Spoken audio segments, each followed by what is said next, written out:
कौन सी जगह mister Ashish Matthews. Ashish sir welcome on the stage. और इसको आप कोइंसिडेंस कह सकते हैं, इन्होंने भी हरियाली रखी है और मैंने भी हरियाली रखी है, तो एग्रो बिजनेस चल जाएगा। सर इसमें ऑडियो थैंक यू। वीडियो से Good morning. Thank you so much. Please be seated. Good morning, everybody. Good morning.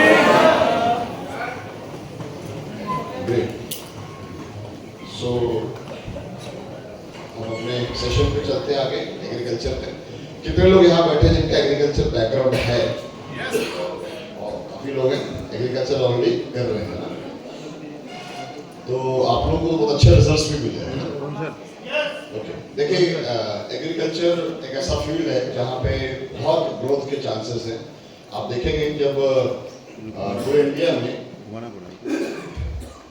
में जब कोविड के दौरान जब सारे बिजनेसेस बंद थे, ठीक है, उसमें सिर्फ एक ही सेक्टर था जो बहुत मैडम अच्छा आप देखना कर रहा था। इसको।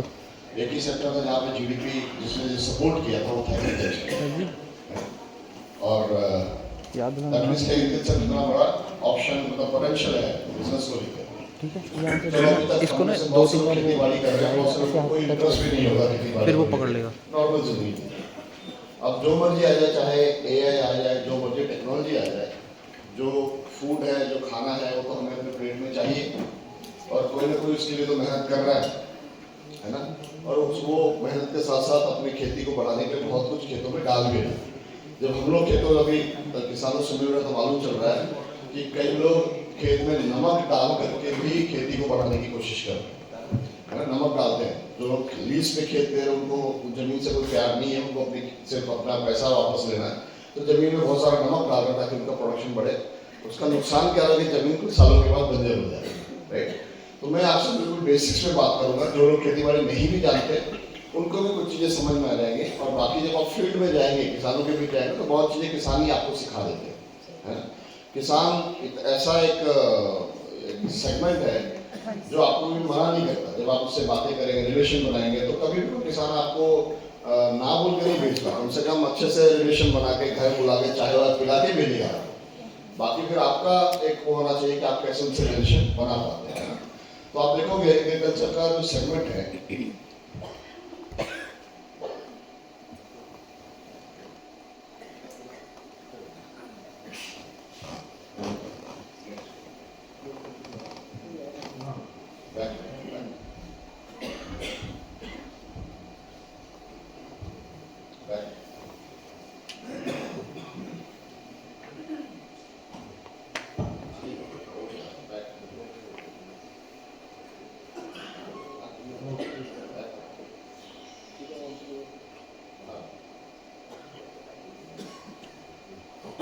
आप ये देखोगे थोड़ा पुराना आंकड़ा है एग्रीकल्चर के अंदर में जो केमिकल पेस्टिसाइड का जो इस्तेमाल बढ़ा है ना। बिजनेस पॉइंट ऑफ व्यू से अगर आप देखोगे 2018 का आंकड़ा बता रहा है कि 2,50,000 मिलियन यूएस डॉलर का कारोबार होता है एग्रीकल्चर के अंदर में पेस्टिसाइड का।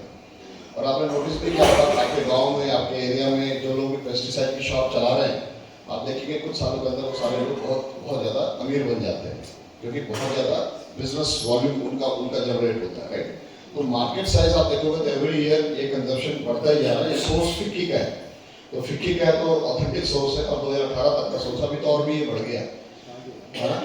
हमारे इंडिया में एक स्टेट है सिक्किम, जहाँ पे किसी भी तरह का पेस्टिसाइड केमिकल्स इस्तेमाल नहीं होता। क्यों? सही बात है।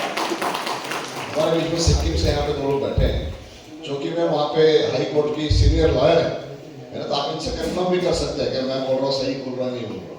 इसका मतलब केमिकल के बिना भी खेती हो सकती है ना।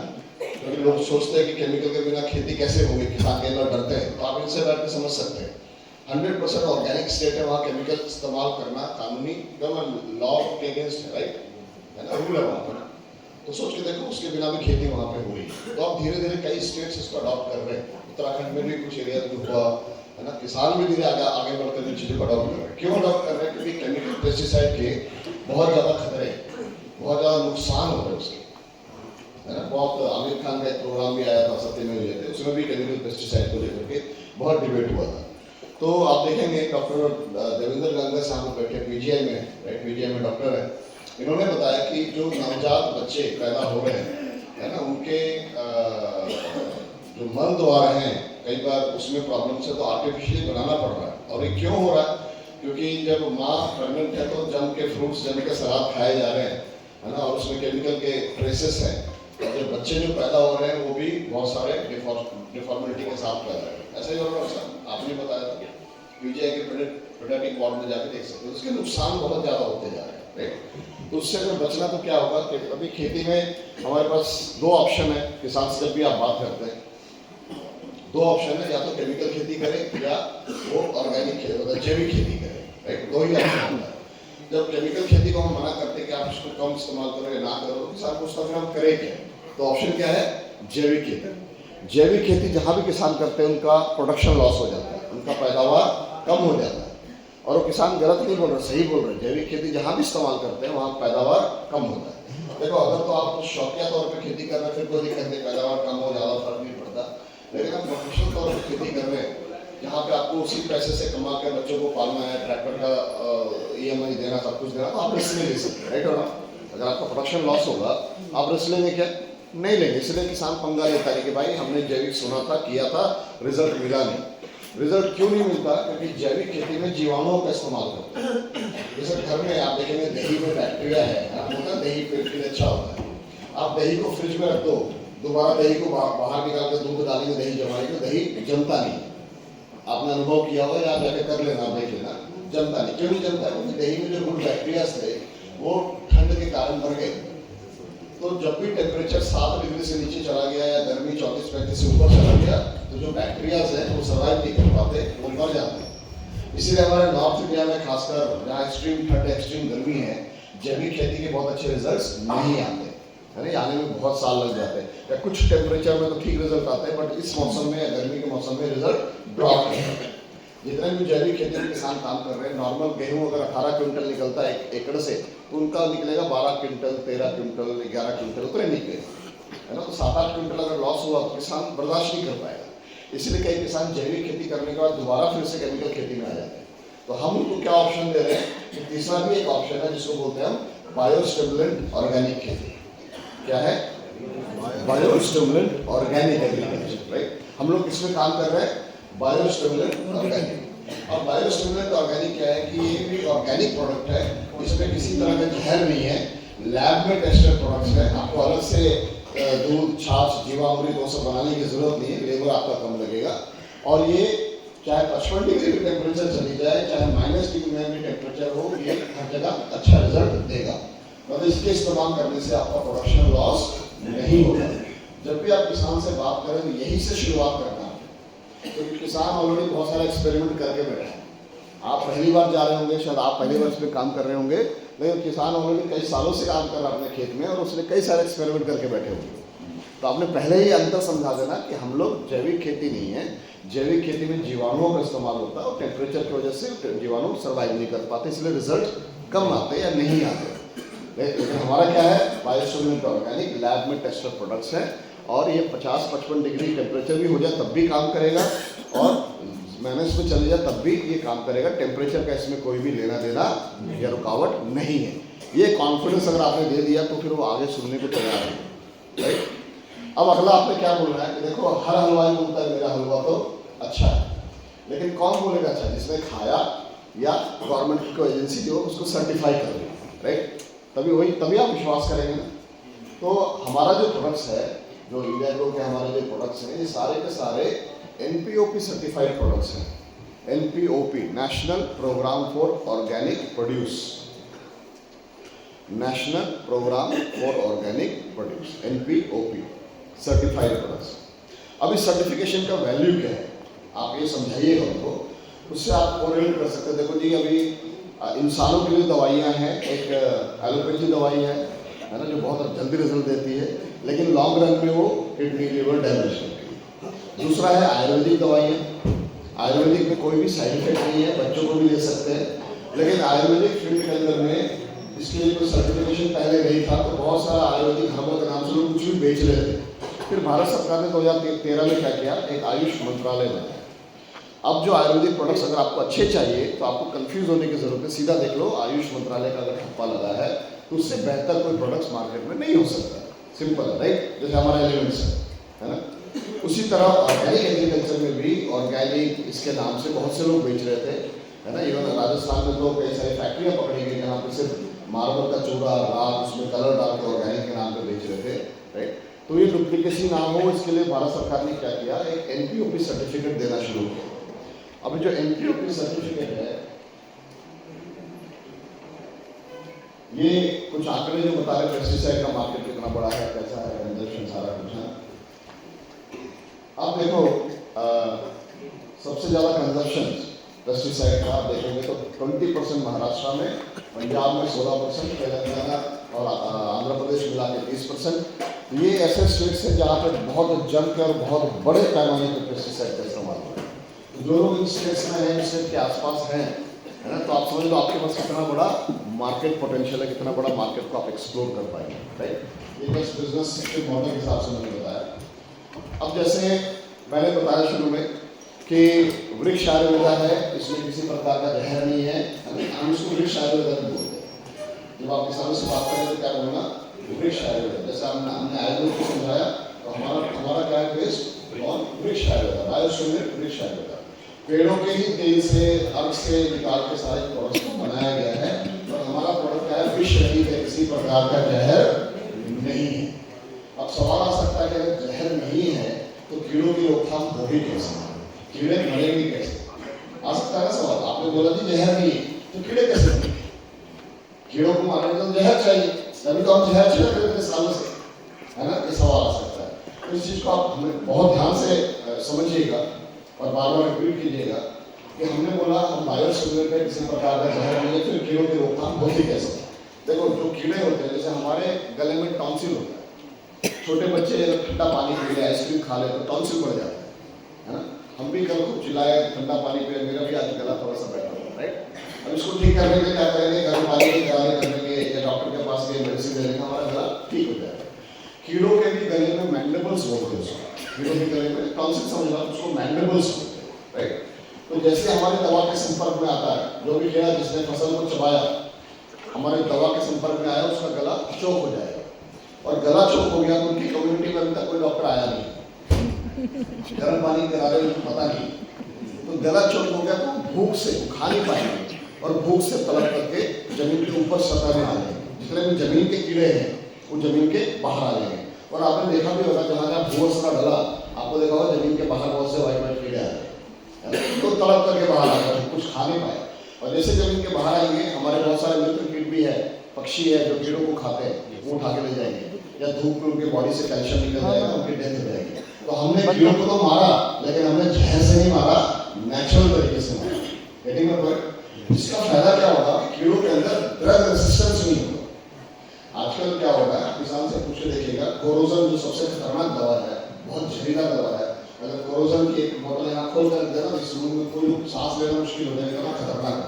जो लोग किसानी कर रहे हैं उनको पता होगा कोरोजन कितना खतरनाक है। आज किसान क्या कंप्लेन कर रहा है कि कोरोजन जैसी दवा छिड़कने पे भी कीड़े कंट्रोल नहीं हो रहे। आप खेती करते सर, सही बात बोल रहा हूँ, कोरोजन जैसे दवा डालने पर भी कीड़े कंट्रोल नहीं हो रहे। क्यों नहीं कंट्रोल हो रहा, समझिएगा।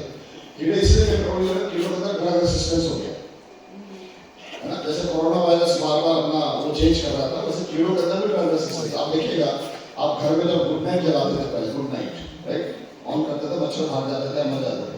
आज आप जला मच्छर उसके आसपास बैठा हो तो फर्क नहीं पड़ता। तो कंपनी से क्या किया, गुड नाइट डबल स्ट्रेंथ बना दिया, या अपना स्ट्रेंथ बनाओ, ऐड में देखा होगा आपने। तो क्यों हुआ, क्योंकि कीड़ों के अंदर ड्रग रेजिस्टेंस हो गया।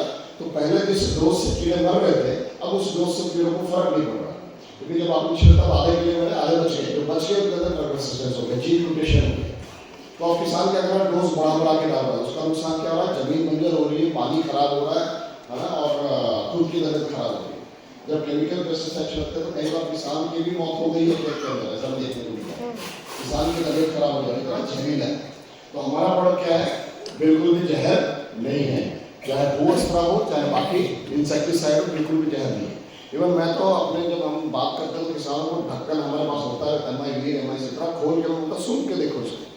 जब आप भी खुद देखिए, जब हमारे प्रोडक्ट्स आप सुन के देखेंगे तो आपको बिल्कुल दालचीनी मसालों वाली खुशबू आती है। कोई भी ऐसा आपको जहरीला उसके अंदर आपको खुशबू आएगा ही नहीं, है ना। तो हमने कीड़ों को कैसे कंट्रोल किया, उनके गले को चोट करा। अब देखो खेती में प्रकृति में कुछ कीड़े हैं जो हमारे फसलों को नुकसान करते हैं, कुछ कीड़ों हैं जो कीड़ों को खाते हैं, नॉन वेजिटेरियन, उनको आपको फसल से मतलब नहीं है, उन्होंने कीड़ों को खाना।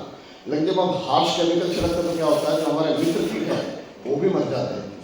मधुमक्खी हमारा मित्र कीट है जो पॉलिनेशन का काम करता है, राइट।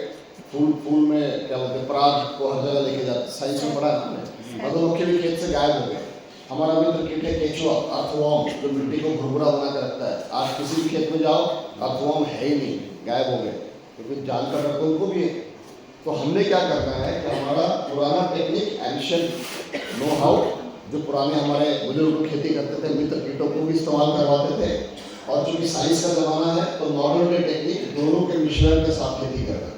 हम अपने मित्र को भी वापस लेके आना है हमें, और साथ में नई टेक्नोलॉजी है उसका भी इस्तेमाल करना है और उसको हमें बचाना है। सो आप देखिएगा हमारा बहुत बड़ा मिशन क्या है, जहर मुक्त खेती और कैंसर मुक्त भारत। अभी मैं मध्य प्रदेश में गया गाँव में, हमारी टीम बैठी मध्य प्रदेश में।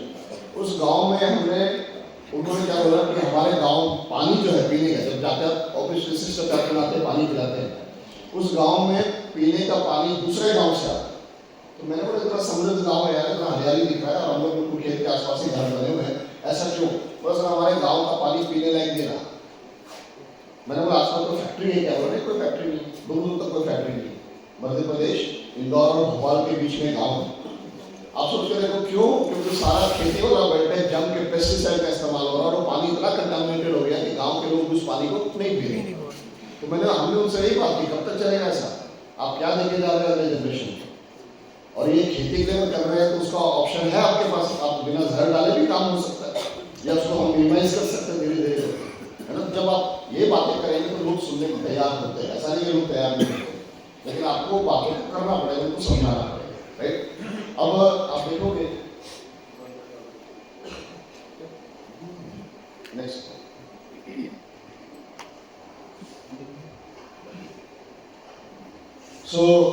आज के समय खेती में क्या हो रहा है कि किसान यूरिया, डीएपी ये सब चीजें डालते हैं खेती को बढ़ाने के लिए, राइट, जिसमें नाइट्रोजन है, एनपीके भी बोलते हैं, फास्फोरस, नाइट्रोजन, पोटाशियम। तो कुछ चीजें आपको समझना पड़ेगा। खेती के अंदर यूरिया भी डलता है, डीएपी भी डालते हैं, है ना, और एनपीके भी डालते हैं खेती को बढ़ाने के लिए, राइट।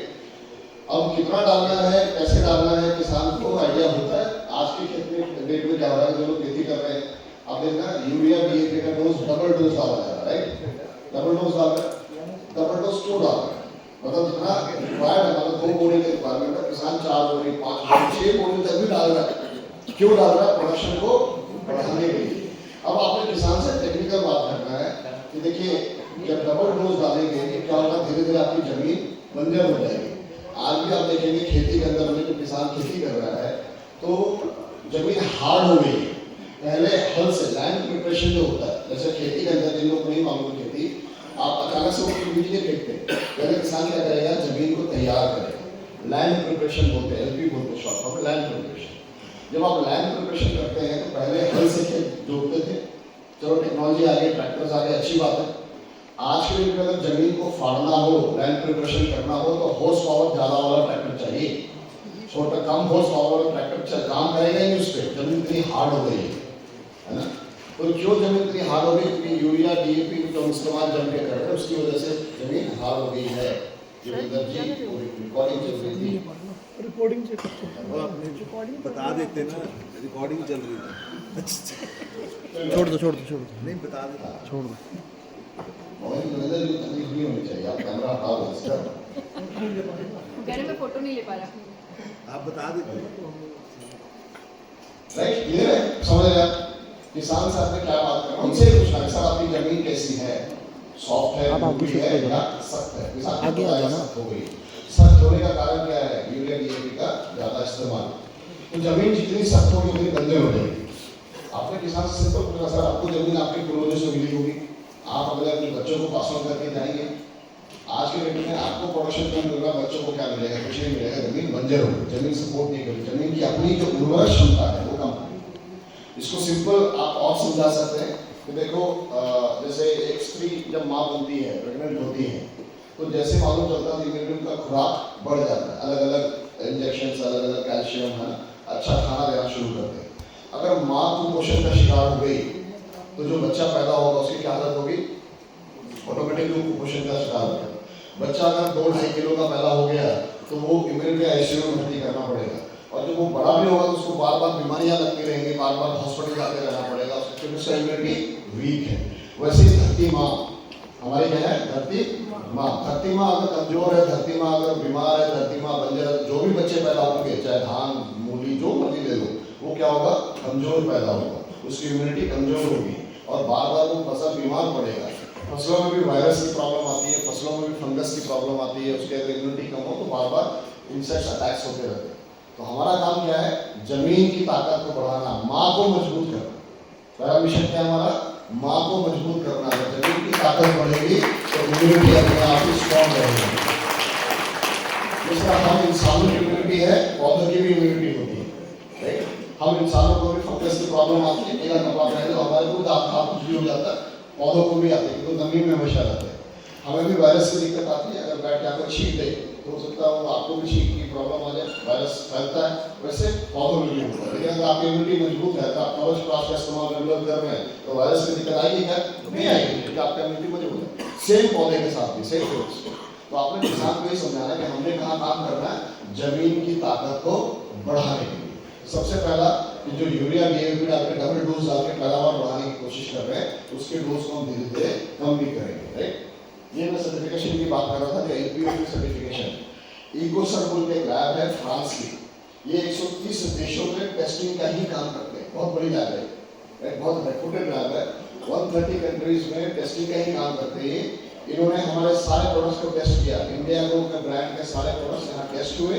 टेस्ट होने के बाद इन्होंने भारत सरकार की संस्था अपेडा, APEDA, राइट? अपेडा 1984 में संसद को पास करके संस्था बनाई गई थी अपेडा।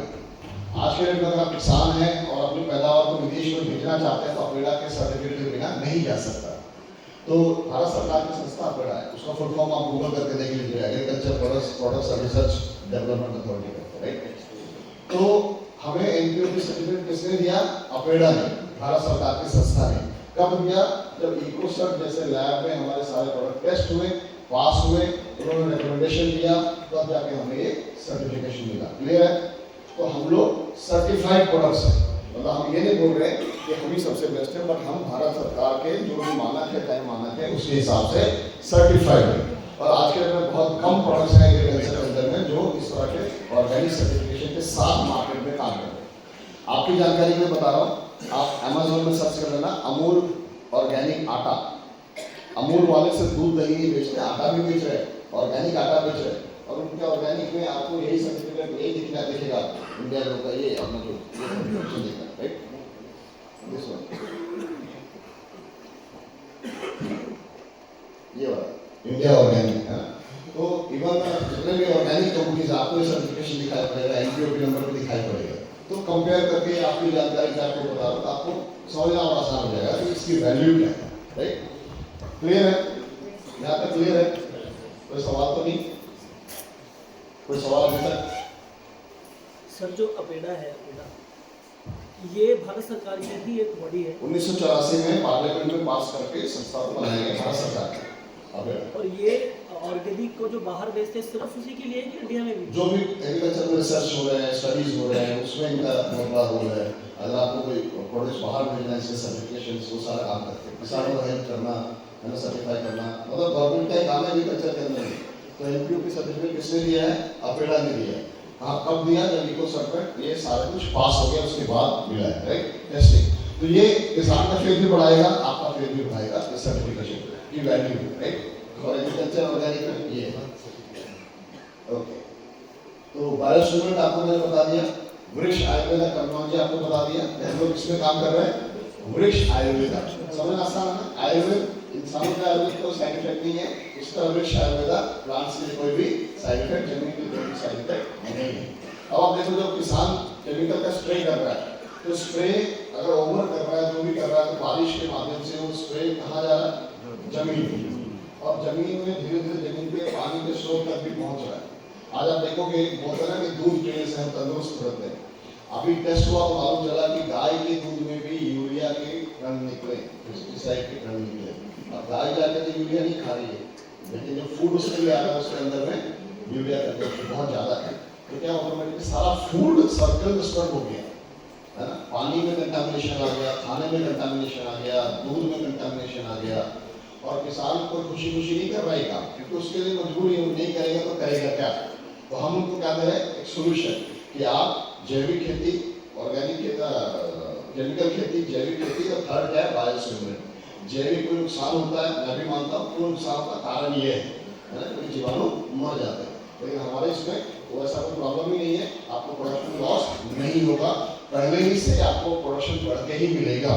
और हमारे बहुत सारे वीडियोस आते हैं, जब एक बात आप किसान से कर रहे हैं, आप अपने वीडियोस भी दिखाओ कि देखो सर ये वीडियो है धान का, ये वीडियो है गन्ने का, ये वीडियो, आप वीडियोस दिखा सकते हैं। हाँ, तो वीडियो में दिख रहा है कि रिजल्ट पड़ेगा, किसान को पूरा रिजल्ट पड़ेगा, आप लोग इस्तेमाल कैसा रहा रिजल्ट? पहली बार में रिजल्ट मिला तो वो जो डर है कि पहली बार खेती गिरेगी, ऐसा डर ही नहीं, पहली बार में रिजल्ट आपको बढ़ के मिलेगा, राइट।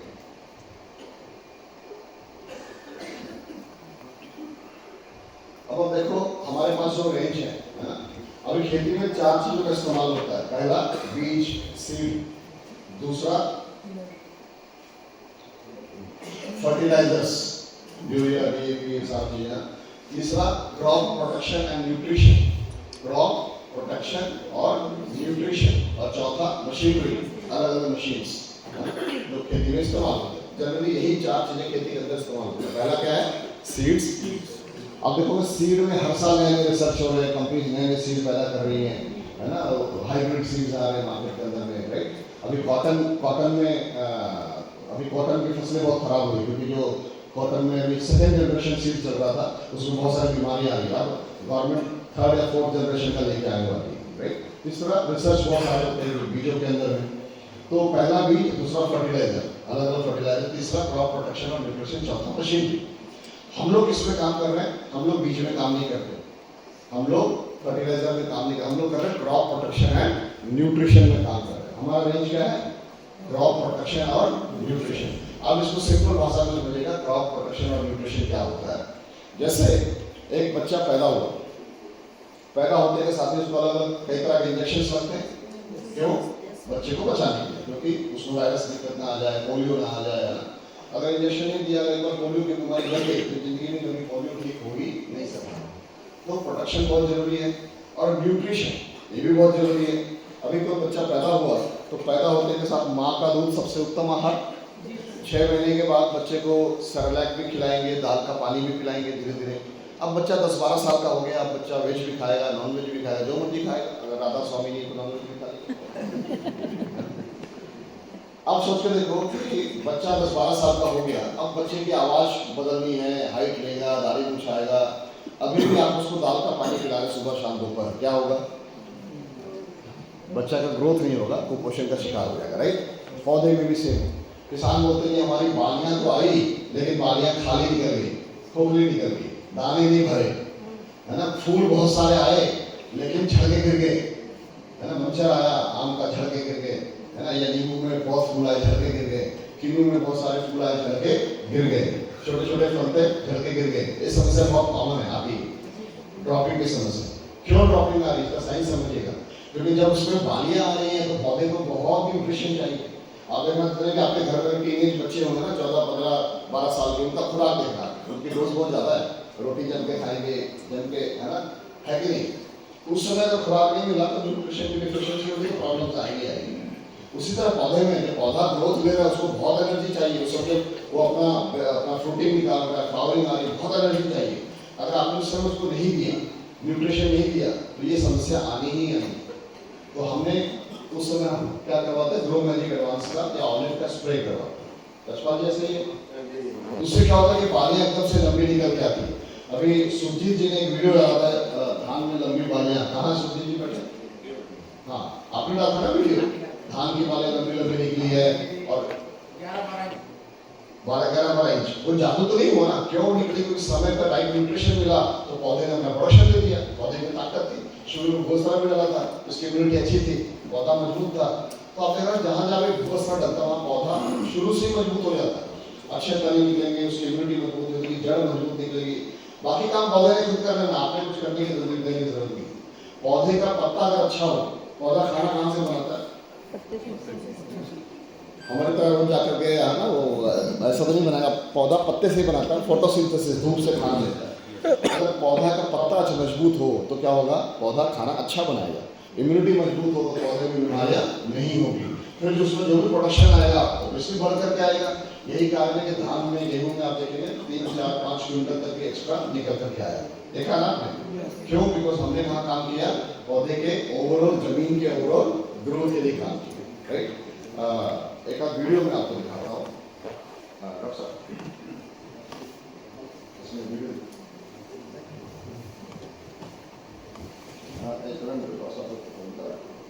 चलो वीडियो आपने देखा है, वीडियो सारा कुछ है ना, ग्रोथ देखा है।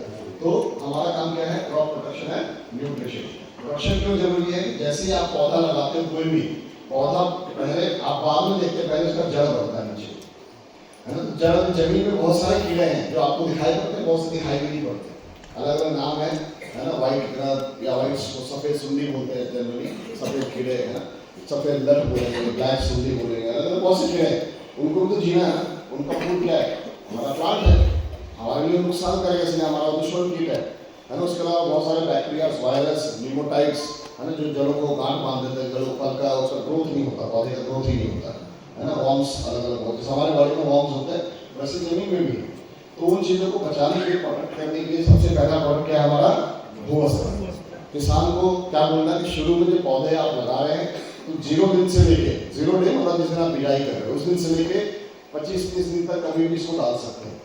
अभी जैसे गेहूँ 2 महीने का हो गया, अभी भूवस्त्र डाल के फायदा नहीं, शुरुआत 0 दिन से लेके 25-30 दिन तक इसको कभी भी डाल सकते हैं, किसी भी खेती में इस्तेमाल कर सकते हैं, है ना। लोग बोलते हैं किन खेती में, जितने भी जमीन के अंदर खेती हो रही है सभी में इसका इस्तेमाल किया जा सकता है, क्योंकि जड़ की समस्या, रूट रॉट, ये सब समस्या बहुत आती है। तो सबसे पहला प्रोडक्ट क्या है, भूवस्त्र। इसका नाम मालूम है, भूअस्त्र, जमीन को प्रोटेक्ट कर रहा है ना, कीड़ों से आपके पौधे को प्रोटेक्ट कर रहा है। अब जो भूअस्त्र है ग्रैन्युलर फॉर्म्स में, दानेदार फॉर्म में 2-2 किलो के पैकेट में आता है। 1 एकड़ में ये 2 पैकेट डलेगा। इसका जो डोज है 1 एकड़ में, प्रति एकड़ में 2 पैकेट, मतलब 4 किलो, ठीक है। ये डोज रख लीजिएगा, ओवरडोज नहीं करवाना, अंडरडोज भी नहीं करवाना।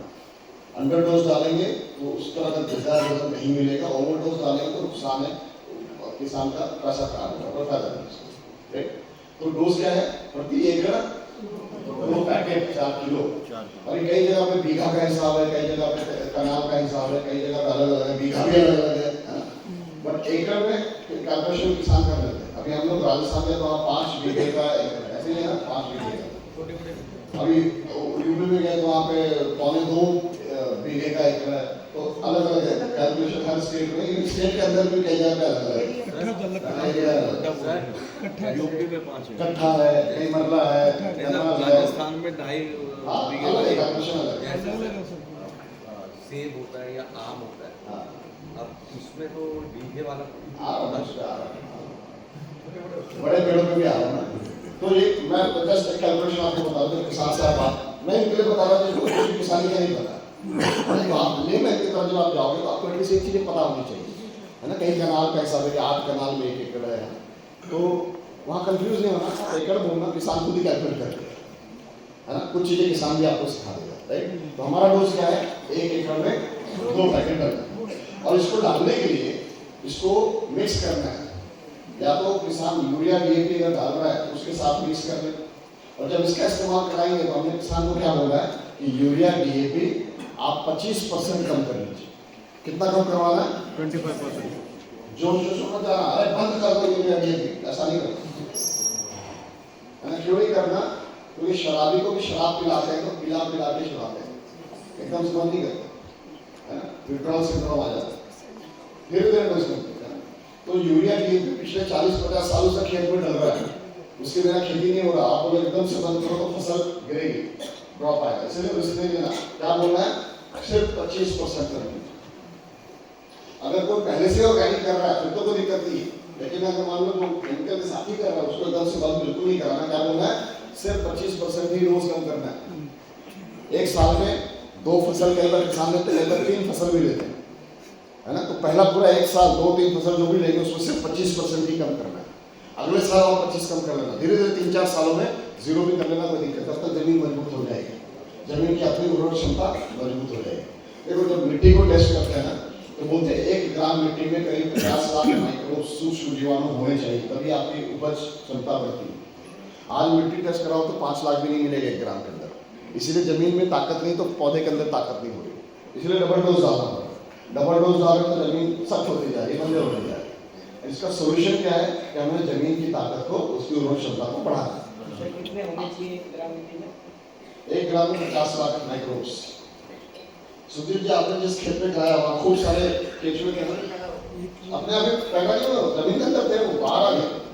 जब केचुए में जब जमीन के अंदर घुस जाते हैं, बहुत अंदर चले जाते हैं, डीप इनसाइड के अंदर डालते हैं। जब आप उनको दिखा केमिकल नहीं आए, मतलब आपने आगे बाहर आकर पार्टी करते हैं, बाहर आ गए खेत में भर गए। कोई बात, मतलब उस खेत में केचुए वापस आ गए। अब केचुए क्या करते हैं, वो मिट्टी खा के मिट्टी छोड़ते हैं, जमीन के अंदर अंदर बाहर चलते रहते हैं। उससे जमीन के अंदर एरेशन बना रहता है, जो बारिश का पानी आता है जमीन सोख लेता है, जमीन के अंदर ऑक्सीजन का लेवल अच्छा जाता है तो पौधे को, प्लांट्स को ग्रोथ अच्छा मिलता है। आज देखना खेती में क्या दिक्कत होती है, अगर बारिश बहुत ज्यादा आ जाए खेत में पानी खड़ा रह जाता है, होता है ना, और पानी बह के बाहर निकल जाता है। जब पानी बह के बाहर जा रहा है तो खेत का न्यूट्रिशन भी बाहर लेके जा रहा है, तो जमीन भुरभुरा होगा तो क्या होगा, जमीन पानी को सोख लेगा, एरेशन बना रहेगा, प्लांट को अच्छा ऑक्सीजन मिलेगा, प्लांट हेल्दी रहेगा। तो हम लोग कहाँ काम कर रहे हैं, जमीन को हेल्दी करने के लिए। जब आप भूस्रा डालते हैं, जब भूस्रा को छिड़कने का तरीका मैंने बता दिया, 4 किलो आपने यूरिया डीएपी जो भी आपके साथ आपस में साथ मिला ले। अगर यूरिया डीएपी नहीं डाल रहा है तो सूखी गोबर का खाद डालता होगा। गोबर कभी भी गीला गोबर खेत में नहीं डालना, गीले गोबर के साथ सूखी भी आती है, जो व्हाइट ग्रास ब्लैक ग्रास गोबर के साथ ही आ रही है, तो कभी भी गीला गोबर खेत में डालना होता है। गीला बिल्कुल गोबर बिल्कुल सूखा, जो बिल्कुल पाउडर फॉर्म में हो गया, सड़ गया, गल गया, बिल्कुल पाउडर फॉर्म में, वो खेती के लिए काम है, उसको डालना होता है। तो जब किसान डालता है, गोबर खाद डालेगा या केचुआ खाद डालेगा या मुर्गी खाद डालेगा, जो भी डालता है उसके साथ इसको मिक्स कर सकते हैं। अगर मान लो ये भी नहीं डाल रहा तो क्या बोलना, अपनी खेत की मिट्टी को छान लो, मिट्टी छानेंगे तो रेत निकल आता है, उसके साथ 15 किलो रेत के साथ भी 2 पैकेट आप डाल के मिक्स करके खेत में छींटा मारना। अगर सिर्फ भूसा फेंकेंगे तो ज्यादा चला जाएगा, लेकिन अगर 15 किलो रेत के साथ मिक्स कर लिया तो जब किसान छींटा मारता फेंकता है तो सारे खेत में ये पहुंच जाएगा। समझ गए भूसा कैसे इस्तेमाल कराना, कोई कंफ्यूजन तो नहीं है इसमें, पीछे वाले समझ में आ रहा है? ओके, तो सबसे बड़ा प्रोडक्ट क्या हमारा भूसा। इस्तेमाल कैसे करना आपका आइडिया लग गया। 0 दिन से लेकर 30 दिन के बीच में आप कभी भी करवा सकते हैं। जितने भी कैश क्रॉप्स हैं, धान, गेहूं, कपास, ये सरसों, जितने भी इस तरह के पौधे, विशाल जी ने पेड़ के बारे में पूछा, उस पर मैं आ रहा हूँ। क्लियर हो गया? हाँ आ रहा हूँ, बात के लिए भी आ रहा हूँ। तो ये क्लियर हो गया। अब बात के लिए क्या करना आपने, जैसे बड़े पेड़ हैं, सेब है, किन्नू है ना, आम है, उसके लिए क्या इस्तेमाल करना है, भूसा तब तो डालना है। या तो हर पौधे में आप 30 से 40 ग्राम डालें, हर पौधे में 30 से 40 ग्राम डालें। तो ये कैलकुलेशन थोड़ा सा करना मुश्किल होता है, 30-40 ग्राम में छोटा सा रहेगा ना, कैसे करें उसका सिंपल आप देखना। जैसे मान लो आपका बाग है, किन्नू का बाग है या आम का बाग है, आजकल सारे हाइब्रिड पौधे हैं, तो बहुत बड़े बड़े पेड़ नहीं होते, लिमिटेड पेड़, इतनी हाइट होगी, ऐसे बहुत बड़े पेड़ नहीं होता, सारे हाइब्रिड पेड़ है। तो आप देख लेना 12 बजे दोपहर में आप नोटिस करना कि 12 बजे, हालांकि किसान को पता, मैं बाकी लोगों को बता रहा हूँ, दोपहर के 12 बजे आप देखना कि सूरज ऊपर होगा तो जो पौधे की छांव है उसका आप घेरा देख लेना कितना है, उसकी जड़ उतनी लेवल पे ही है ना, जड़ उतनी लेवल पे उसको मार्क कर लेना। उस छांव के अंदर मतलब कि पौधे के जो तना है, तने से 1 मीटर 1.5 मीटर दूर में आप पौधे के चारों साइड में 1-1 फुट का गड्ढा कर लीजिए। हो सकता है जड़ आपको आधे फुट में मिल जाए, वही रोक लेना। 1 फुट में एग्जाम्पल के बता रहा हूँ, अगर आपको जड़ 6 इंच में मिल जाए तो वही रोक लेना, जड़ खोद मत देना, यही मत करवा दें। इस साल मैं तो 1 फुट बोला था, एग्जाम्पल के लिए बता रहा हूँ। 1 बाई 1 फुट का गड्ढा आपने 3, 4, 5, 6 करवा दिया, मतलब आप 8 से 10 गड्ढे करवा दिए। अनिल अरोड़ा जी बैठे हैं यहाँ पे, अनिल अरोड़ा जी, हाँ अनिल जी आना। अनिल जी भी एकदम चलो अच्छा काम किया, अभी किन्नू के बागों में बहुत काम करवाया मैंने, सेब में भी करवाया। कैसे करवाया मैंने? जो हमारे बच्चों को डायबिटीज को बैठे का डायबिटीज इनको डायबिटीज, हाँ इनको थैंक यू बोलना। जो यूएसडी की दवा आती है ना मेटफॉर्मिन, इनकी फैक्ट्री में बनती थी। और अनिल जी एक क्वालिटी चेक करने वाले कि बढ़िया क्वालिटी का जा रहा है कि नहीं जा रहा है ना। इन्होंने उस जॉब को रिजाइन करके अभी फुल टाइम इस फील्ड में आए।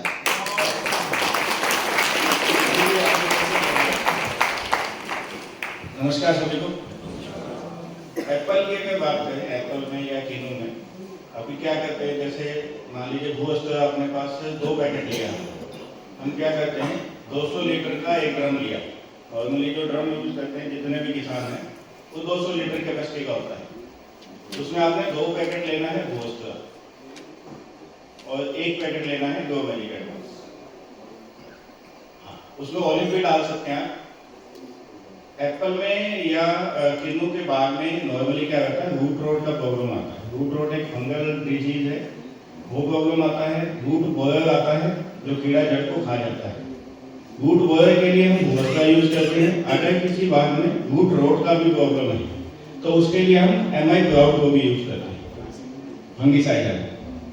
और अगर ये दोनों प्रॉब्लम इकट्ठी हैं तो भूसा, एमआई प्राउड या फिर ग्रोमेजिक एडवांस ले सकते हैं, या ग्रोमेजिक एडवांस की जगह ओलिव भी ले सकते हैं।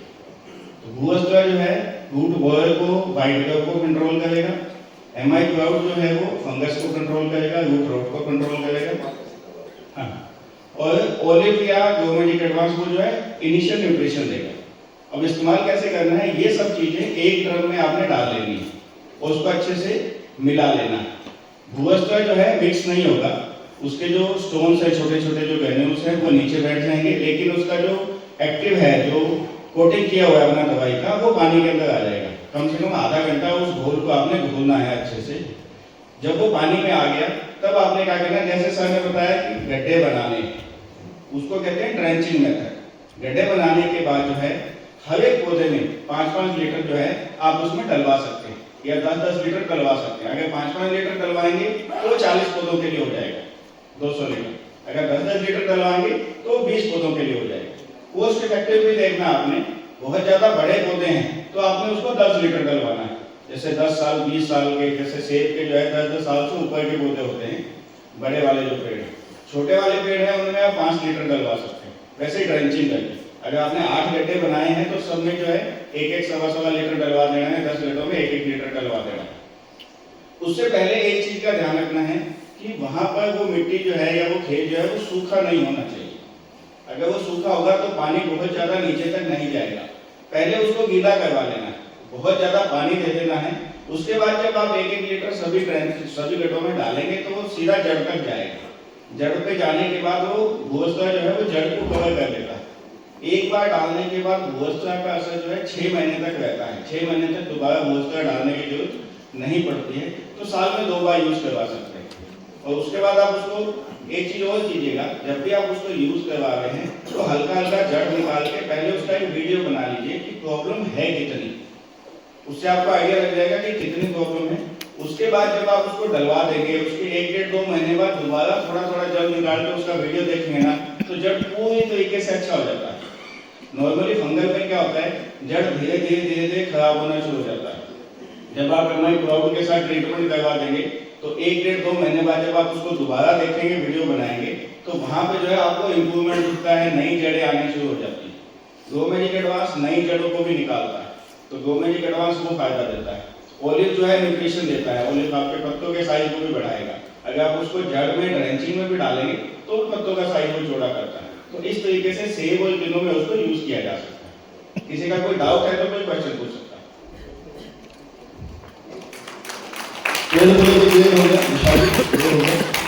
पेड़ जो किसान को पता होता फिर भी आप लोग को जानकारी कि दोपहर के टाइम में आप देखेंगे जो छांव पड़ रहा उतना उसका कैमरा कितना एरिया है उसको मार्क करके उसके अंदर अंदर आपने करवाना।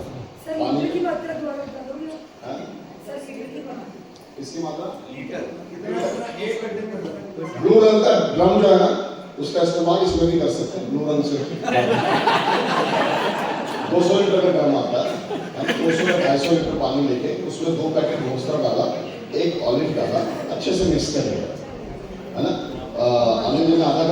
मैं बोलता हूँ 2-3 घंटे में उसको छोड़ दो बहुत सारा, ताकि पानी दवा पूरा निकल जाए। नीचे छोटे छोटे स्टोन रह जाएंगे।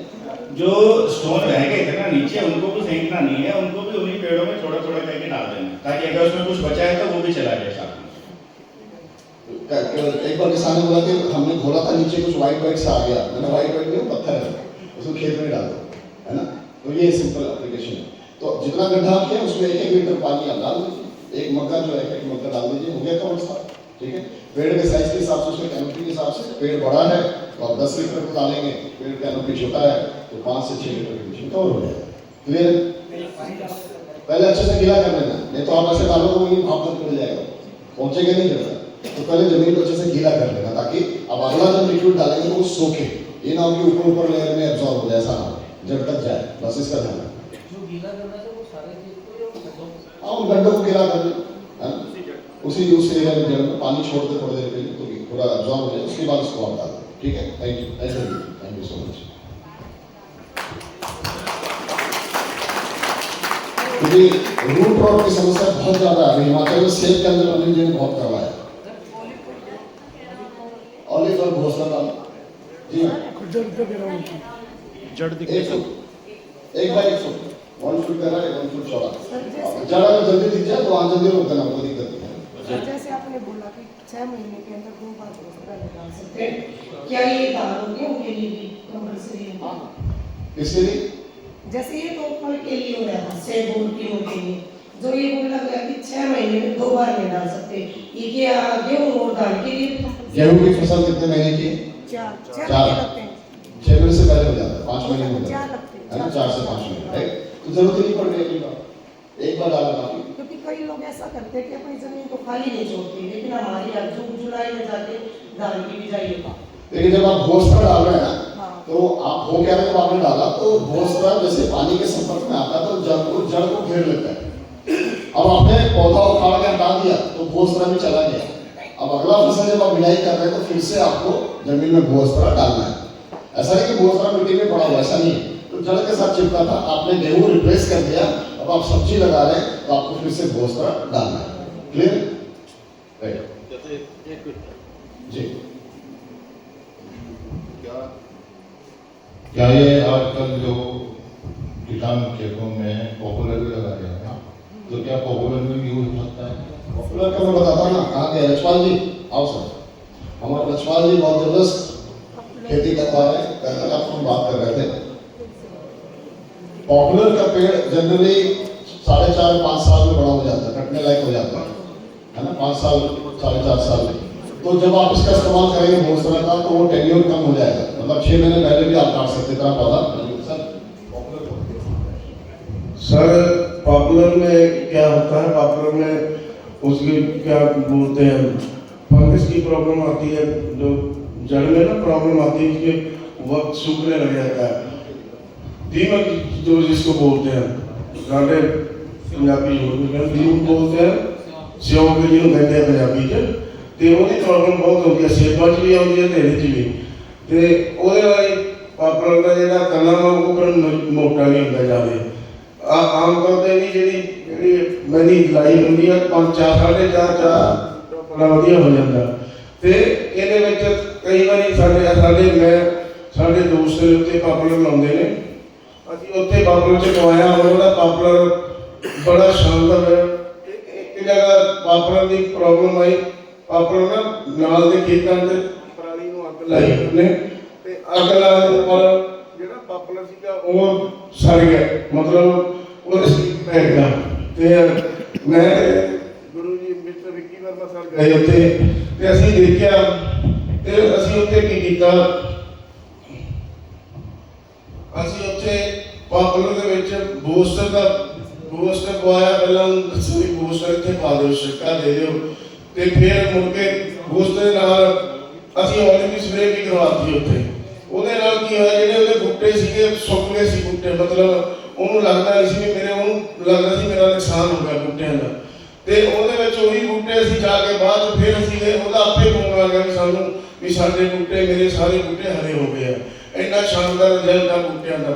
ਪਾਪੂਲਰ ਹਰੇਕ ਫਸਲ ਦਾ ਰਿਜ਼ਲਟ ਲਿਆ ਉਹਦਾ, ਮੈਂ ਮੇਰੇ ਗੁਰੂ ਜੀ ਨੇ, ਅਸੀਂ ਦੋਨੇ ਜਾਂਦੇ ਜਿੱਥੇ जाने इकट्ठी होने थी।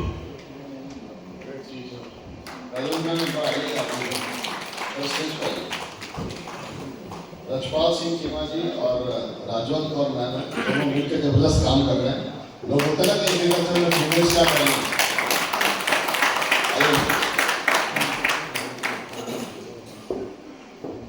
उत्तराखंड में काशीपुर, बाजीपुर है ना, सारे एरिया में बाजपुर मैम का मायके उधर एग्रीकल्चर जबरदस्त वहाँ पे इनिशिएटिव लेके काम कर रहे हैं। और टीम जेनेसिस के पहले पर्सन है, पहली फैमिली है जो ट्रिपल IDCD अचीवर है। ट्रिपल IDCD मतलब हमने बैठ के जब प्लानिंग किया था तो स्ट्रक्चर सबका ऐसा था कि नीचे के आईडी अगर सेल डालते हैं तो 3 हिट होता है, ऐसा इन्होंने मेहनत करके बनाया था। एक जैसे एग्रीकल्चर में काम करना शुरू किया, सर का पैशन था एग्रीकल्चर, राइट। खुद के 25 लाख के प्रोडक्ट लिए, इनके पास पैसा भी था लगाने को, 25 लाख के प्रोडक्ट लिए, उससे क्या हुआ ट्रिपल हिट, मतलब 2 लाख 10, 2 लाख 10, 2 लाख 10, है ना। प्लस नीचे स्ट्रक्चर बना तो ऑलमोस्ट 11-12 लाख वापस आ गया। 14 लाख क्या हुआ, 25 लाख लगाया, 14 लाख अपने अकाउंट में वापस भी आ गया। 25 लाख के प्रोडक्ट और अगले 3-4 महीने में सारे प्रोडक्ट्स सारे बेच दिए, है ना। जहाँ भी जाके बैठो आराम से प्रोडक्ट्स, राइट। तो ये तरीका भी होता है बिजनेस करने का, आप देख रहे हैं, इससे आप समझ सकते हैं। तो triple IDCD achiever through this product India में।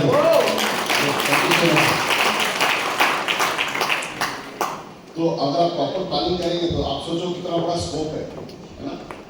अगर आप 1-to-1 से प्लान करें तो सोचो कितना समय लगेगा 25 लाख क्लोज करने में। और ऐसा सेगमेंट है जहाँ पे आप थोड़ा सा पैशन होकर काम कर रहे तो बहुत बड़ा वॉल्यूम जनरेट कर सकते हैं, राइट। तो उसके साथ साथ ये भी आपको करना चाहिए ताकि आपका वॉल्यूम बढ़े। जानकारी करने के बारे में दीजिए। इसके बारे में, करने के बारे में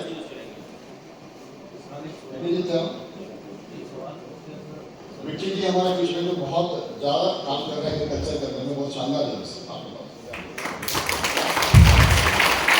नमस्कार जी। सर, किसान अक्सर एक बात जरूर पूछते हैं कि भूस्तर में डला क्या है, ग्रो मैजिक में क्या है, भूस्तर में क्या है। तो भूस्तर में सिंपल ऐसा कुछ नहीं है, तेल है। जैसे सर ने बताया ना ब्रिक्स आयुर्वेदा, राइट। तो हमारे किसी भी प्रोडक्ट में कोई केमिकल नहीं है, तेल ही है। जैसे नीम का तेल, लौंग का, अरंडी का, बासमती का, ऐसे तेल ही है हमारे भूस्तर में, राइट। तो उससे क्या है जो सर ने बताया था वो तेल ही है। सर किसान ऑलरेडी भी सरसों डाल रहे हैं, खेत में डालते हैं सरसों, है ना। बीच में उसको क्या बोलते हैं सर, मिर्ची भर देते हैं, है ना, सरसों को। उसको तो उससे क्या है, गन्ने में भी भूस्तर डालो सर, भूस्तर बहुत अच्छा रिजल्ट देता है। गन्ना सर ने जैसे बताया, और 6 महीने तक ये काम करता है ना। गन्ने में भी आप डलवाओ, जड़ में जैसे रेड रूट की प्रॉब्लम आती है गन्ने में बहुत ज्यादा, बीच में से लाल हो जाता है गन्ना, है ना। छोटा छोटा कीड़ा दिखता है, वो मूली में भी और गन्ने में भी ब्लैक कलर का दिखेगा आपको, वो नहीं आएगा जब आप इसको भूस्तर को डालोगे, राइट। गन्ने में आप डालोगे तो आपको गन्ने का जो पीलापन, यही प्रॉब्लम आती है मेन गन्ने में। कौन फार्मिंग करते हैं यहाँ पे किसान, गन्ने में यही पीला हो जाता है गन्ना, होता है लाल तो रेड रूट ही होता है ना सर, वो नहीं दिखेगा। जो पीला हो जाता है ना पत्ता, वो भी नहीं दिखेगा जब आप भूस्तर डालोगे। हाँ, येलो हो जाता है, ठीक है जी। भूस्तर डालो जी सर। उसके लिए ना बीज को शो भी कर रहा है कि तो रेड क्लियर हो गया। जो लाल आप बता रहे हो रेड रॉट है, वो फंगस है। तो अगर वीडियो देखो आम के पेड़ों में हाँ इस्तेमाल करना। तो पहला मैंने बताया विधि, वो अस्त्र डालना नीचे ऑलिव, उसके बाद आम में मंजर आना शुरू करेगा, स्प्रे करना आम पे, ठीक है। अगर आम पे किसान अक्टूबर से स्प्रे करना शुरू कर देगा, उसको जल्दी पैदावार आ जाता है और मार्केट में जल्दी आम जाएगा तो रेट अच्छा मिलेगा। लेट आम जाएगा तो रेट कम हो जाता है। देखो किसी भी फसल में फ्लावरिंग स्टेज जब भी आए, ग्रो मैजिक एडवांस का स्प्रे करवाना है, न्यूट्रिशन देना है। कोई भी फसल फ्लावरिंग स्टेज आपको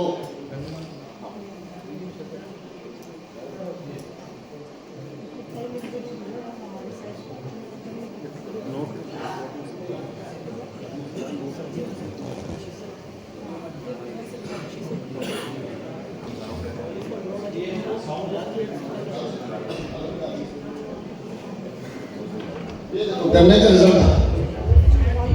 हमारे ओम प्रकाश जी कन्नौर एरिया से, उन्होंने ये अपना बीज लगाया था 38 नंबर और इसमें इसमें उन्होंने कोई सफेदरा ना कोई बीमारियां या मात्र 2 पैकेट भू स्तर के डाले थे तो हमने को 4 बताए थे। और ये गन्ना आपके सामने है, एक दिन पास खड़े हैं बिल्कुल, लेकिन ये पड़ चुका है सारा, बधाई की लंबाई इतनी होगी कि तो समझ नहीं पाया। तो मात्र 2 ही पैकेट ले थे, तो इसमें पौड़ी भी नहीं, मैंने पौड़ी नहीं तो 27 पौड़ी नहीं है, जो कि इसकी हाइट का अंदाजा लगाएंगे तो करीब 15 से 16 फुट इसकी हाइट है। तो अंदर जी संतुष्ट है हमारे बिल्कुल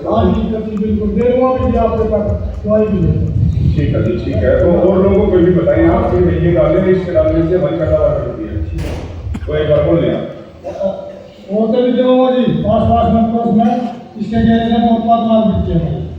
कितनी पैदावार बढ़ी आपकी खेती? कम से कम 100 कुंटल।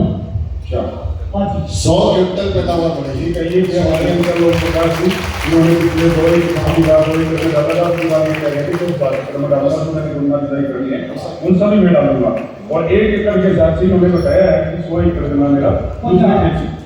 सर एक सवाल जी, जो गन्ने के अंदर हमने घोसला डाला उसकी टाइमिंग बताओ, कितना टाइम के अंदर जब आप बिजाई कर रहे हैं गन्ने की तरकारी, बिजाई के टाइम? हाँ, क्योंकि वो तो जो कोरी काटते हैं ना आप ऐसे बोलते हैं ना, उसको खेत में डाल दीजिए। खेत में साफ हाँ, छिटा मार दीजिए।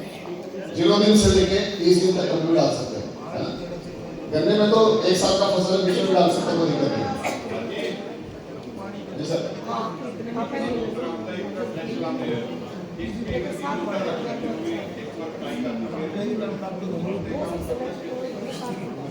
सर गन्ना 2 तरह बिजाई करते, एक ਤਾਂ ਫਰੈਸ਼ ਹੀ ਲਾਉਂਦੇ ਆ ਕਲਮਾ ਕੱਟ ਕੇ, है ना, एक ਹੁੰਦਾ कि ਮੋਢਾ रख लेंगे हो, काट लेंगे हो, तो फिर फुट जाएगा और उसमें से पैदा होगा, काम करेगा, बिल्कुल करेगा, है ना। आप गन्ने में अगर बिल्कुल फ्रेश डाल रहे तब भी कर लें, पुराना गन्ना सुनिए, है ना, तो ग्रोथ आपको फुटाव ज़्यादा निकल के आएगा। नॉर्मली गन्ने में अगर देखा होगा 6-7 फुटाव, 5-6 फुटाव निकलता है, जब भूस डालेंगे आपको देखिए 8 से 12 फुटाव निकल के आएगा। हाँ जी, जो मतलब हमारे घर में बाल वाले बंदर है ना, एक बार स्प्रे कर चुके हैं वे, तो उनको फिर मुझे कौन सी स्प्रे देनी चाहिए बाल के लिए? इस फसल में आम का बाल। हाँ, जब भी कोई केमिकल मान लो किसी ने केमिकल का छिड़काव किया, तो हमारा जो प्रोडक्ट डालेंगे तो कम से कम 10 दिन का गैप होना चाहिए। 10 दिन के बाद, है ना, जब केमिकल छिड़क दिया आज इसने, तो 10 दिन 12 दिन के बाद हमारा प्रोडक्ट डलवा सकते हैं, कोई दिक्कत नहीं है, ग्रोथ बढ़ेगा। मैं सवाल लेता हूँ, पहले इसको फिनिश कर लूँ, सवाल सारे लोग, ठीक है, इसको फिनिश कर लूँ।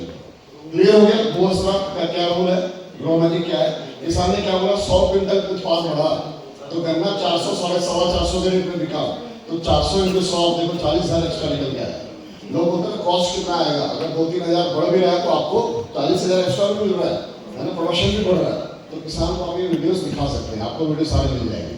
तो भूस्रा हो गया, ग्रो मैजिक ग्रोथ के लिए काम करेगा, उसका नाम क्या है, ग्रो मैजिक एडवांस, ग्रोथ के लिए। तो शुरू में अगर किसान अफोर्ड कर सकता है, अगर आपकी अपनी खेती है तो भूस्रा आप डाल रहे हैं, उसके साथ इसको भी मिक्स करके छिटा मार सकते हैं ग्रो मैजिक को। अगर मान लो नहीं आप अफोर्ड कर पा रहे हैं तो ग्रो मैजिक का छिड़काव होगा जब प्लांट के ग्रोथ, जब उसमें फ्लावरिंग फ्रूटिंग आनी शुरू होगी, तब इसका छिड़काव करना है। और जब भी ग्रो मैजिक को छिड़कना है, पानी की 100 ग्राम के पैकेट में आता है, नैनो टेक्नोलॉजी को यूज करके बनाया गया है। 100 ग्राम 100 लीटर पानी में घुलेगा, 100 ग्राम 100 लीटर पानी में घुलेगा। नॉर्मली किसान 100 लीटर पानी में 1 एकड़ को कवर कर लेता है ना, गन्ना जो भी अपना जो भी 1 लीटर में 100 लीटर में कवर हो जाता है, राइट। तो जब इसको ग्रो मैजिक को आप डालें तो साथ में MI स्प्रे प्लस मिला के डालना। MI स्प्रे प्लस स्टिकर का काम करता है, जो भी दवा आप डालें वो उसको पत्ते का चिपकाता है।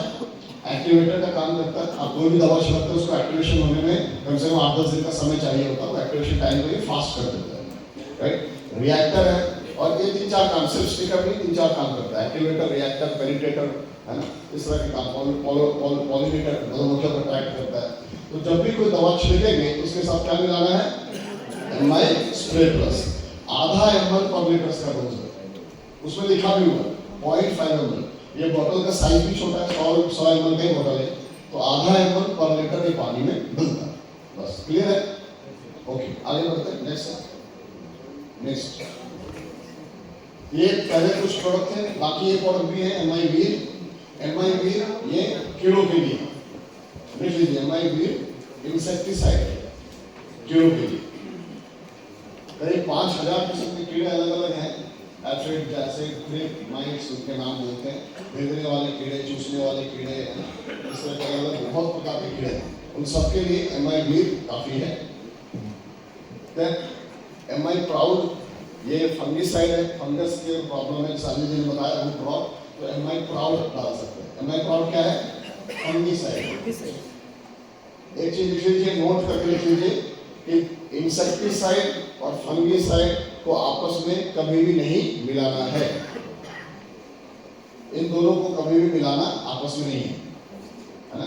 कि फंगस की भी दिक्कत है, इंसेक्ट में दोनों मिला के छिड़क देता हूँ, ऐसा नहीं होना चाहिए, क्योंकि दोनों का फॉर्मुलेशन अलग है। एक इंसेक्टिसाइड है, फंगिसाइड, इन दोनों को कभी भी आपस में नहीं मिलाना, नहीं लिखिएगा राइट। MI-प्राउड क्या है? फंगस के लिए। पौधे में जो फंगस की समस्या आती है, गन्ने में रेड रोड की समस्या फंगस है। किसान बीज का ट्रीटमेंट नहीं करता, अगर पहले कर ले तो फंगस की समस्या नहीं आएगी।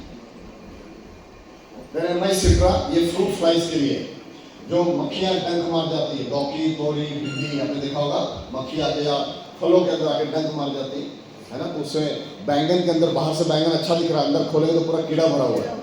अमरूद के अंदर बड़ी समस्या आती है, ये काम सारे करते हैं फ्रूट फ्लाई, चुपके से आके अंडा देके चले जाते हैं। आपको बाहर से अमरूद अच्छा दिख रहा है, जैसे खोलेंगे अंदर पूरा कीड़ा भरा पड़ा है। तो ये MI-सिट्रा फ्रूट फ्लाइज के लिए काम करता है। MI-सिट्रा फ्रूट फ्लाई लिख लीजिए, याद रहेगा। इंसेक्टिसाइड दो ही है, एक MI-वीर और एक MI-सिट्रा। MI-वीर में बाकी कीड़े हैं, तना छेदने वाले, चूसने वाले, उनके लिए कारगर है, और MI-सिट्रा फ्रूट फ्लाइज के लिए कारगर है, जो मक्खियां आकर के डंक मार जाती हैं, सड़ा देती हैं उनके लिए।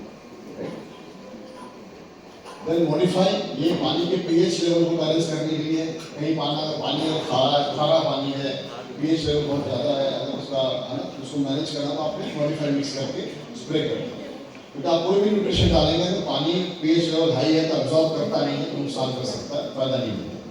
देन अगला प्रोडक्ट है वायरस, नाम से पता चल रहा है वायरस, मिर्च में, आलू में पत्ते सिकुड़ने शुरू हो जाते हैं, वो वायरस की समस्या है। मॉडिफाई का यूज बताइए। मॉडिफाई पानी कैसे यूज करें? 2 ml पर लीटर पानी में डालना है। यूज कैसे करना, और हो गया था? हाँ, किसी भी दवा के अंदर में बहुत सारी जगह है, दिल्ली के अंदर, हाँ, खेतों के अंदर, वहाँ pH जो है वो बहुत pH हाई है बहुत ज़्यादा। तो जो भी दवा डाल रहे हैं, मान लो अगर वो पानी भी छोड़ रहे हैं ड्रिप इरिगेशन के माध्यम से या फ्लड इरिगेशन के माध्यम से, तो उसमें 2 ml प्रति लीटर के हिसाब से इसका डोज डलवाना। कोका-कोला पेप्सी का बड़ा बोतल ले लीजिए, जी जी, उसमें 2 लीटर का पानी है ना, तो उसमें 4 ml डाल दीजिए, उसमें ढक्कन छेद करके उल्टा लगता है। तो किसान ने जब पानी छोड़ा, फ्लड इरिगेशन में जा रहा है, तो ड्रॉप गिरता रहेगा तो कोई खेत में पहुंच जाएगा। सर ये ट्यूबवेल के ऊपर भी कर सकते हैं ना? ट्यूबवेल, हाँ बिल्कुल कर सकते हैं, ट्यूबवेल में हाँ कर सकते हैं, इसके अंदर हाँ वही फ्लड इरिगेशन। पानी देने के 3 तरीके हैं, या तो आप जमीन में पानी बहाते हैं मोटर से, फ्लड इरिगेशन बोलते हैं उसको, या तो आप ड्रिप से देते हैं, बूंद बूंद गिरेगा, या आपका हो जाता है रेगुलर स्प्रिंकलर के थ्रू जाता है ना। तो आप जहाँ भी आपका सोर्स है वहाँ पे इसको आप डलवा दीजिए, 2 ml प्रति लीटर के हिसाब से डोज। जितने भी दवाइयाँ सब 2 ml प्रति लीटर का डोज, किसानों को पता है, जैसे आपने जो बताया 2 ml पर लीटर। और जब भी इसका इस्तेमाल कराएंगे साथ में क्या मिलाना है? MI-स्प्रे प्लस, क्या मिलाना है? MI-स्प्रे प्लस, ठीक है, क्लियर है? बस हमारे लिए प्रोडक्ट्स है बस। लेकिन जब आप किसान से बात करेंगे, आपने ये प्रोडक्ट्स उनको देना नहीं है, आपने शुरू में उनको ये प्रोडक्ट देना नहीं है, क्योंकि जब आप इन प्रोडक्ट का इस्तेमाल कराएंगे तो किसान को बोला कि आप अलग सा पंप लीजिए, केमिकल पंप वाले में इसको डालेंगे तो इसके असर को पानी कर देगा। किसान कभी भी अलग से पंप लेता नहीं है, तो उनको बोला नोजल चेंज कर ले, कम से कम 150, 200, 300 का नोजल आता है, नोजल बदली कर ले, इतना तो कर सकता है किसान। और केमिकल कचरे का कुछ छिड़काव हुआ है तो उसमें और हमारे में कम से कम 10-12 दिन का गैप होना चाहिए, नहीं तो हमारा प्रोडक्ट वेस्ट हो जाएगा, रिजल्ट नहीं मिलेगा। इसलिए क्योंकि मैंने शुरू में बहुत करवाया है कि सारा ऑर्गेनिक करो, है ना, तो शुरू में आप किसान को सिर्फ भूअस्त्रा और ग्रोमैजिक ऑलिव प्लस यही प्रोडक्ट दीजिए, ये सब चीज़ें उनको बोलेंगे बाद में। देखो कीड़ों का एक सर्कल है, आप लोग खेती करते हैं ना, किसान हैं, कीड़ों के लिए दवा कब डालते हैं? कीड़ों के रोकथाम में दवाइयाँ कब डालते हैं? आपके भी खेती है ना सर, कीड़ों के लिए दवाइयाँ, जैसे आपके कीड़ों के बाग है ना, तो कीड़े फ्रूट फ्लाइज वगैरह आते हैं, उसके दवाइयाँ कब डालते हैं? अटैक आता है तब डालते हैं, सारे के साथ तभी डालते हैं, जब आपको दिखा अटैक दिखा, कीड़े दिखे तभी डालते हैं।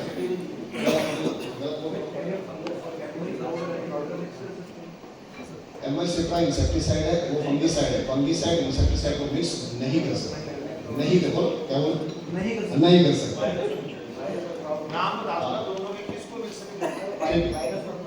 हाँ कर सकते। अच्छा कहाँ काम है? कीड़ों पे। देखो आप समझिएगा, मैक्सिमम किसान कीड़ों पे दवाइयाँ कब छिड़कते हैं जब कीड़े खेत में दिखाई पड़ते हैं, राइट? उस समय चाहे क्लोरोजर डाल लो चाहे एमाइविन डाल लो, असर आपको बहुत ज़्यादा नहीं मिलेगा। आपको कीड़ों के सर्कल समझना है। अमावस्या के चौथे से पांचवें दिन डालिए। हर महीने अमावस्या आती है, गूगल में दिख जाएगा। अमावस्या के रात में कीड़े आपस में वेट करते हैं, चौथे से पांचवें दिन अंडे से लार्वा निकलना शुरू हो जाता है। अगर आपने चौथे से पांचवा दिन छिड़क दिया तो कीड़ा पैदा होते के साथ जैसे चबाएगा वही कंट्रोल हो जाएगा। अगर थोड़ा बड़ा हो गया फिर कंट्रोल करना मुश्किल है, चाहे क्लोरोजर डाल लो चाहे ये डाल लो, कंट्रोल नहीं होगा। तो ये समझिएगा, सर्कल समझिएगा। तो अगर आपने शुरू में कंट्रोल कर लिया तो मैक्सिमम आपको रिजल्ट मिल जाएगा कम पैसे में, नहीं तो बाद में रिजल्ट मिलता नहीं, ठीक है? बाद में तो फिर से पत्तों बातें दोबारा आप डालो, बट अमावस्या पर नोट कर रखिएगा, अमावस्या के चौथे और पांचवें दिन में छिड़काव करना है। चाहे कीड़ा नहीं भी दिख रहा है, क्योंकि ये कीड़े एक रात में 5 किलोमीटर ट्रैवल कर जाते हैं, बहुत फास्ट ट्रैवलिंग नहीं होती। आपका खेत साफ दिख रहा है, खेत पूरा कीड़ों से भरा दिखेगा, 5 किलोमीटर ट्रैवल कर जाता है। तो अमावस्या के चौथे और पांचवें दिन अगर आपने ये इस्तेमाल करवाना है तो ये डेट ऐसा नोट करवा के ही करवाना है, नहीं तो आपको रिजल्ट्स कम मिलेंगे, फिर किसान ब्लेम करेगा आपने यहाँ दिया था हमारा रिजल्ट नहीं आया। फसल कितने दिन की हो चुकी होती है? लगभग 60-70 दिन की फसल होती है।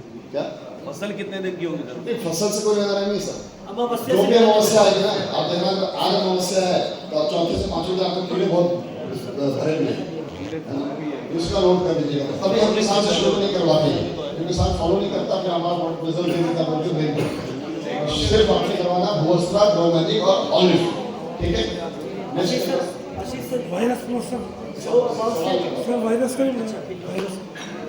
वायरस की प्रॉब्लम आती है फसल में, वायरस की दिक्कत आती है। कई ऐसे फसल है जिसमें वायरस किसानों को पता, पत्तियां मुड़नी शुरू हो जाती है। मिर्च में बहुत आता है प्रकोप वायरस का, आलू में बहुत आता है। हाँ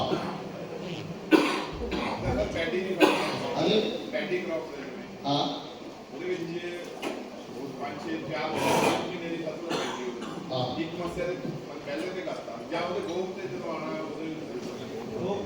ਜਦੋਂ ਗੋਬ ਤੇ ਆਉਂਦਾ ਉਦੋਂ ਹੀ ਸੁੱਤੀ ਪੈਂਦੀ ਵੀ ਉਹ ਮੱਸਿਆ ਦੇ ਵਿੱਚ ਇੱਕ ਵਾਰੀ ਕੀਤਾ ਹੀ ਬਹੁਤ ਹੈ।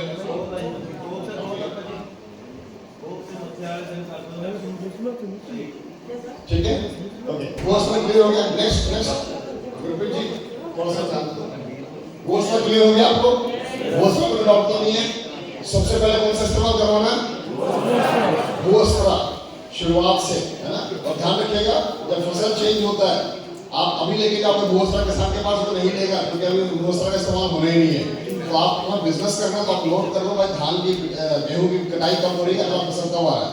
जैसे एमपी में भी मूंग की फसल लगनी है, 2 महीने का फसल है ना, तो अगर आप मूंग से पहले पहुंच गए, जिस दिन मूंग धान उस दिन मत पहुंचना, किसान के पास कम से कम हफ्ता 10 दिन पहले पहुंचना कि भाई अच्छा मक्की फरवरी में मक्की आना है, गन्ना आना है, आप किसान के पास महीने में पहले पहुंचो, उनको बताओ, तब जाके वो सीजन के टाइम लेंगे आपसे, अदरवाइज वो लेंगे नहीं, है ना? तो वो आपने नोट करके उस हिसाब से पहुंचना है।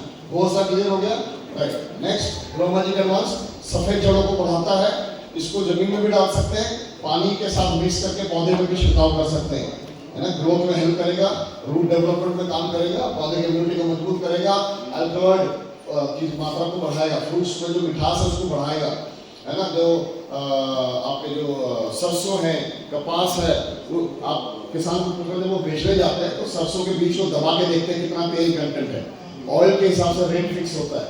जब इसको डालेंगे तो ऑयल कंटेंट को ये बढ़ाता है, तो किसान को रेट बढ़ा हुआ मिलेगा, है ना? सरसों के अंदर में दाने आपके भरे भरे आएंगे, गेहूं में अपना गोभी वगैरह में मैंने कैसे गलती शुरू की, जब मैं नया था मैंने किसान को जाकर मोटिवेट किया तो हमारा भूअस्त्र डालो, गोभी पर बड़ा गोभी निकल जाएगा। किसान बोला बड़ा आएगा तो हमारे बेकार है। समझ में अच्छा ग्रेडिंग के हिसाब से बहुत छोटा तब भी छट जाता, बड़ा तब भी छट जाता, मीडियम चाहिए। तो जब इसमें गोभी में डालेंगे उसके फूल बिल्कुल इंटैक्ट, बहुत ज्यादा गठीला फूल आएगा तो वजन बढ़ता है, जितने भी फल है उसका साइज ग्रेडिंग अच्छा आएगा, वजन बढ़ेगा। आलू में आप आलू की जो खेती कर रहे हैं, आलू उखाड़ो तो आपको शुरू में 3-4 आलू बड़े बड़े मिलते हैं, बाकी सारे छोटे छोटे हो जाते हैं। जब भूअस्त्र ग्रोमैजिक यूज करते हैं तो आलू बराबर निकल के आएगा और 10-12 आलू निकल के आएगा, तो किसान को फायदा हो गया। सर आलू का बड़ा अच्छा रिजल्ट आया, मिठास बहुत बढ़ गई। हाँ टाइम खत्म हो, जरूर सब लोग वहां से तो गन्ना मारेंगे। नेक्स्ट फटाफट आ जाइए। ये डोज क्लियर हो गया, 1 ग्राम पर लीटर है ना, 100 ml में पानी में घुलेगा। डोज बढ़ाना भी नहीं है, डोज कम भी नहीं करना है।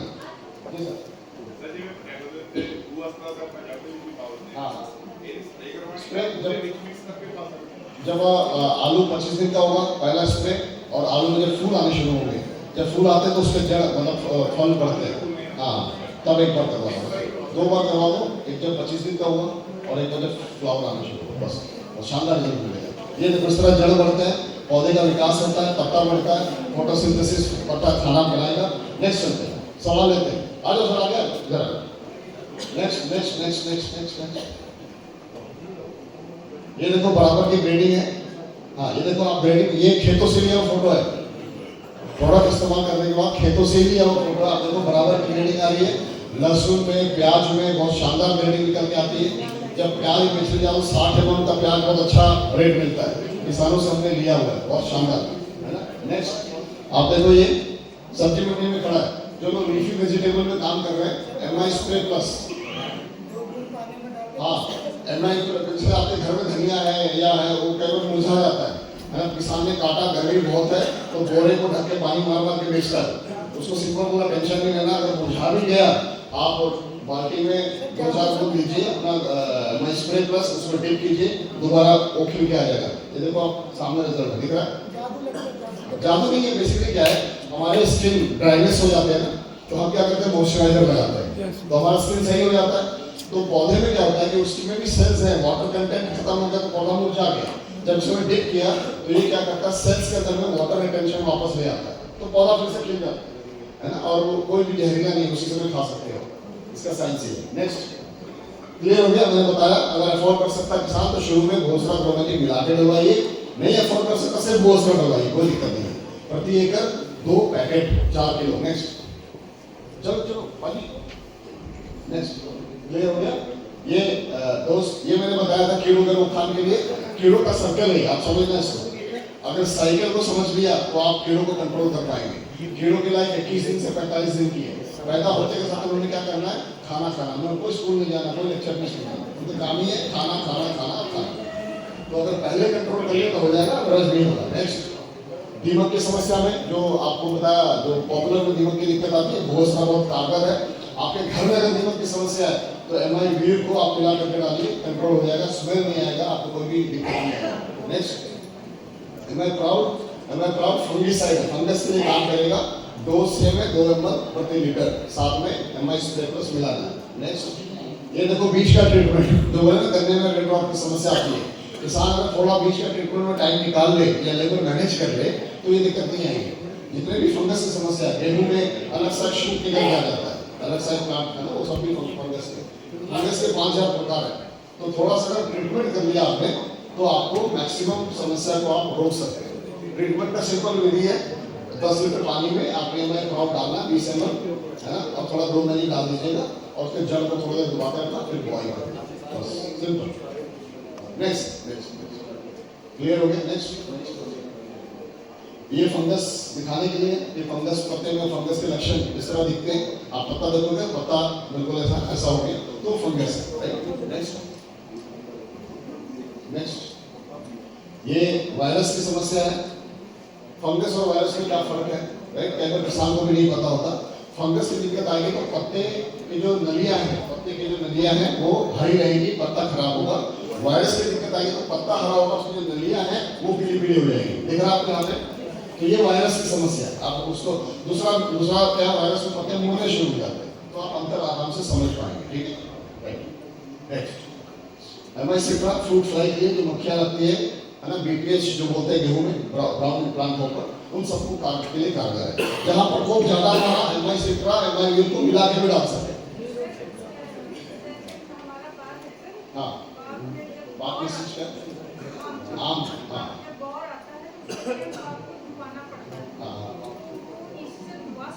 बिल्कुल बिल्कुल। मंजर जब आपका आना शुरू हो रहा है तो एमआई अपना ग्लो मैजिक एडवांस और एमआई स्प्रे प्लस उसका घोल बना के छींटा मारेंगे, शानदार रिजल्ट मिलेंगे। आपके झड़ के मंजर झड़ के नहीं गिरेगा और आपका पैदावार अच्छा निकल जाएगा, ठीक है ना, राइट। क्लियर है, बस इतना ही है और कुछ नहीं है ज़्यादा। तो हमारा पहला मेन प्रोडक्ट क्या है? किसानों को भूअस्त्र ही डलवाओ, बाकी कोई प्रोडक्ट बताने की जरूरत नहीं है। ये सारा जानकारी आगे बता के जाओ, कोई जरूरत नहीं है। उनको क्या बोलना है? आप भूअस्त्र डालो, जब भूअस्त्र से रिजल्ट मिलेगा ना फिर किसान को आप जो बोलेंगे वो सब डालेगा। हम क्या करते हैं, सारा प्रोडक्ट बताने की कोशिश करें, जरूरत नहीं है। बोलो हमारे पास और भी है, अगर आपको देंगे नहीं अभी, अभी आप सिर्फ भूअस्त्र इस्तेमाल कीजिए, आपको रिजल्ट मिलेगा, बाकी चीजें मैं आपको सब बता देंगे। क्लियर है? हाँ। और किसान एक ही सवाल पूछेगा कि खर्चा कितना आता है, तो आपने उनसे पूछना, आप बताओ सर खर्चा कितना आता है।